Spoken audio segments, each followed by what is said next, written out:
हाँ, ये बात मैंने भी बड़ी दफ़ा सुनी है कि इंसानियत सबसे बड़ा मजहब है। जो हमारे डार्विनिस्ट एथियस्ट हैं वो ये बात बार बार कहते हैं।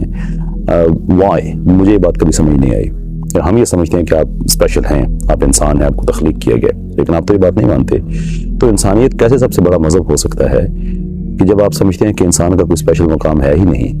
तो हम तो ये समझते हैं ना कि आपको तख्लीक किया गया है, आपको बहुत सी मखलूक़ात पे बर्तरी दी गई है, आप स्पेशल हैं। लेकिन आपके ख्याल में तो आप एक सेल से इवॉल्व हुए हैं और उसके बाद जब तक आगे मनाजिल तय करते करते यहाँ पे आगे जहाँ तक आपका ताल्लुक है, एक जो ट्री ऑफ लाइफ है उसकी एक ब्रांच पे आप हैं, एक पे गधा है, एक पे घोड़ा है, एक पे कुछ और है, so on and so forth। तो there is nothing special about you. और ये बात मैं तज़हीक के तौर पे नहीं कह रहा, ये आपका व्यू है। आपके जो पीरो मुर्शिद हैं जनाब रिचर्ड डॉकिंस साहब, ये उनका व्यू है कि इंसान जो है नथिंग स्पेशल अबाउट ह्यूमंस, हम तो सिर्फ गोश्त पोस्ट के बने हुए रोबोट्स हैं। तो रोबोट्स की क्या स्पेशल हैसियत होती है? ये बात हम नहीं कहते कि आप अखलाकी जिंदगी, मॉरल जिंदगी नहीं गुजार सकते, आप गुजार सकते हैं, लेकिन अगर आप उसको फर्दर डीकंस्ट्रक्ट करेंगे तो मसाइल आपके लिए बढ़ेंगे। बिकॉज द मोमेंट यू से कि हम अखलाकी जिंदगी गुजार सकते हैं, तो हम आपसे पूछेंगे कि ये तो जुमला ही अखलाकी है ना कि इंसानियत सबसे बड़ा मजहब है। तो जब अखलाकी जिंदगी गुजार सकते हैं तो उस अखलाकियात का कोई सोर्स भी होना चाहिए। बायोलॉजी में तो अखलाकियात का आपको नहीं मिलेगी। डार्विनिज्म या जनरली स्पीकिंग जो और भी मैकेनिज्म्स हैं उनको भी अगर आप शामिल कर लें तो आपको इर्तिका में भी कोई ऐसा पॉइंट नहीं मिलेगा कि इंसान ने अखलाकियात डेवलप कर ली हो इंट्रिंसिकली। ऐसा तो नहीं हो सकता। तो उसका तो एक एक्सटर्नल सोर्स होना चाहिए।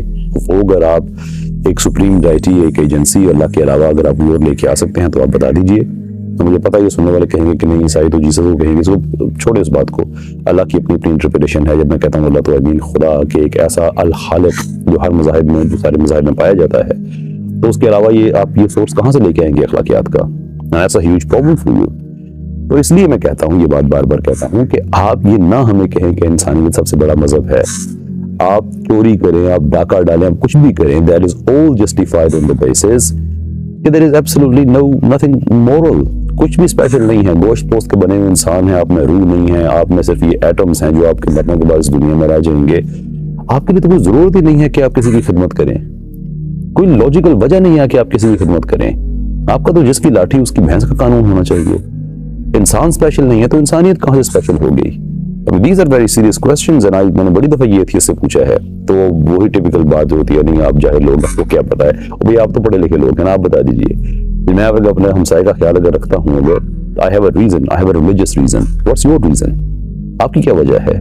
गिवन द फैक्ट कि उस इंसान में और चूहे में कोई फर्क नहीं है, उस इंसान में और किसी पैथोजन में, किसी वायरस में कोई फर्क नहीं है।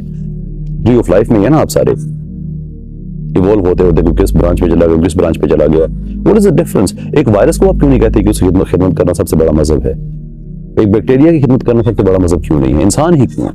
गिवन द फैक्ट कोई फर्क ही नहीं है जहां तक आपका नजरिया है। और फिर ये मजहब कहां से आ गया बीच में? भाई कम से कम टर्म तो कोई अपनी तलाश कर लो। हमारी टर्म्स भी प्योर नाम ले लें, क्योंकि मुझे वो कहेंगे ना इंसानियत सबसे बड़ा मजहब है, तो हमसे पूछेंगे कि इंसानियत भी एक्सप्लेन करें और मजहब भी एक्सप्लेन करें। You can not either of them. आप नहीं कर सकते।